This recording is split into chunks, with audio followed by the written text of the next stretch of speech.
मीरा भाईंदरच्या राजकारणात मोठी खळबळ उडाली आहे। भाजप नगरसेवक लक्ष्मण जंगम यांच्या विरोधात अत्याचाराचा गुन्हा दाखल झाल्यानं राजकीय वातावरण तापलंय।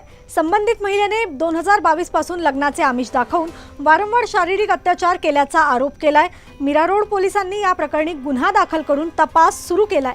मात्र या प्रकरणाला आता वेगळे वळण आले आहे। लक्ष्मण जंगम यांचे वकील तरुण शर्मा यांनी हे सर्व आरोप पूर्वनियोजित कट असल्याचा दावा केलाय।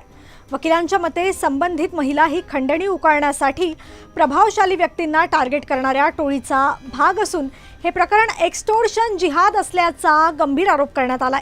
दरम्यान जंगम कुटुंबियांनीही हे आरोप फेटाळत संबंधित महिलेविरुद्ध आधीच ब्लॅकमेलिंगची तक्रार दिल्याचे सांगितले आहे। आता या प्रकरणात सत्य नेमकं काय, या आरोपांमध्ये तथ्य आहे की राजकीय कट, याचे उत्तर पोलीस तपास आणि पुराव्यातूनच स्पष्ट होणार आहे। माझे जे क्लायंट आहे लक्ष्मण जंगम यांच्या विरुद्ध कनक्या पोलीस स्टेशनला तक्रार रजिस्टर झाली होती रेप बद्दल। पण आमचे त्याचे पूर्वीच आम्ही पण 18 तारीखला कनक्या पोलीस स्टेशनला तक्रार दिली होती। स्वतः जाऊन तिथे तक्रार दिली होती की आम्हाला वारंवार एक बाई आहे ती आम्हाला छळते, ती एक्स्टॉर्ट करते, ते आम्हाला त्रास देतात की जर मी त्यांची मागणी पुरी नाही केली, माझे क्लायंटने पुरी नाही केली तर ते त्यांच्यावर रेपच्या तक्रार टाकणार। आम्ही जेव्हा पोलीस स्टेशनला गेलो तर ते आम्हाला माहिती पडलं की पोलीस स्टेशनने आमची तक्रार जी नवघर पोलीस स्टेशनला पाठवली आहे, कारण माझे जे क्लायंट होते त्यांचं रेसिडेन्शियल नक्षत्र टावर होतं आणि त्यांची ज्युरिडिक्शन नवघर पोलीस स्टेशनला, म्हणून आम्ही 20 तारीखला तक्रार देत।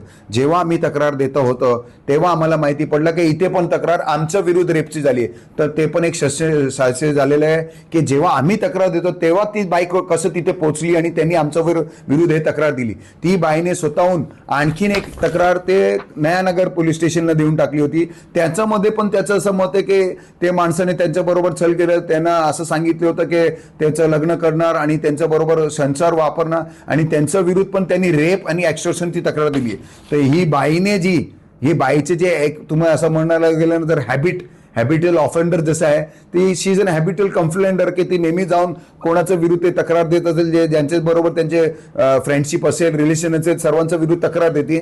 म्हणून मी लोकांना असं म्हणायचं होतं, मला पत्रकार परिषद याच्यासाठी घेतली की पत्रकारला पण पूर्ण माहिती व्हायला पाहिजे की अशी तक्रार ती बाईची टेंडन्सी आहे करायची। आणि आमचं हे मत आहे की कनक्या पोलीस स्टेशनने जेव्हा हे तक्रार घेतली तर त्यांना असं त्याच्या पूर्वी जेव्हा त्याची तक्रार घेतली त्याच्या पूर्वी माझं असं मत आहे, स्वतःचं मत आहे बिंग अ लॉयर, की त्यांना त्याचे इन्व्हेस्टिगेशन केलेलं पाहिजे होतं की कंप्लेनंटचं रोल काय, कंप्लेनंटचा वाग कसा आहे आणि कंप्लेनंटचे बिहेवियर कसं आहे। असं आहे की आम्हालाही तुमच्या माध्यमातूनच मीडियावरती काल सकाळी समजलं। त्याच्यानंतर मग मी माहिती घेतली। मला काय ह्या संदर्भात पूर्ण काय कल्पना नव्हती। हे जेव्हा मीडियावरती आलं आणि लोकांचे फोन यायला लागले त्यावेळेला मी माहिती घेतली। तर ह्या महिलेने 2 महिन्यापूर्वी केवल नावाच्या एका व्यक्तीवरती सेम गुन्हा दाखल केला आहे आणि त्याच्यामध्ये माझ्या भावाचं स्टेटमेंट घेतलेलं आहे विटनेस म्हणून।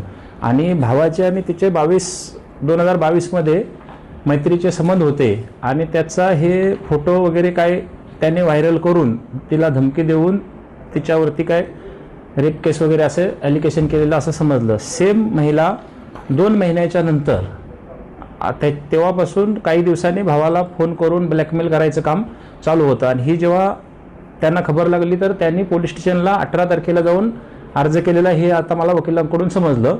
18 तारखेला अर्ज केला, 19 तारखेला त्यांची हे झाली, 20 तारखेला सेम टायमाला संध्याकाळी तिच्यावरती FIR दाखल केला। तोपर्यंत इकडे मीरा रोडला त्यांच्यावरती FIR दाखल झाला।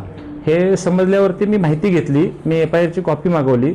तर ह्याच्यामधून एवढंच लक्षामध्ये येते की एक विवाहित महिला जिला 2-3 मुलं बाळ आहेत असं माहिती मिळते, तर अशी महिला एक आमच्या परिवाराला बदनाम करण्यासाठी आणि ह्यांचं राजकीय अस्तित्व खतम करण्यासाठी काहीतरी षडयंत्र आहे। हे बाकीच्या तपासामध्ये, पोलीस तपासामध्ये ह्याच्यामध्ये हे होईल।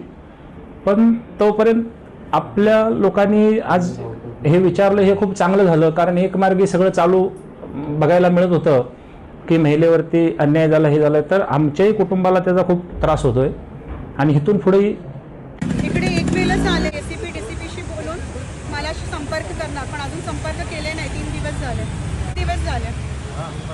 अजूनपर्यंत काय रिप्लाय नाही। बिकॉज एसीपी आणि डीसीपीच ऐकूनच नयानगरमध्ये पण तेच चाललं होतं आणि आता इकडे पण तेच आहे विषय। कोणाचे दादच नाही. कोण नाही काय करत. 4-5 घंटे रोज मी इकडे बसून जाते.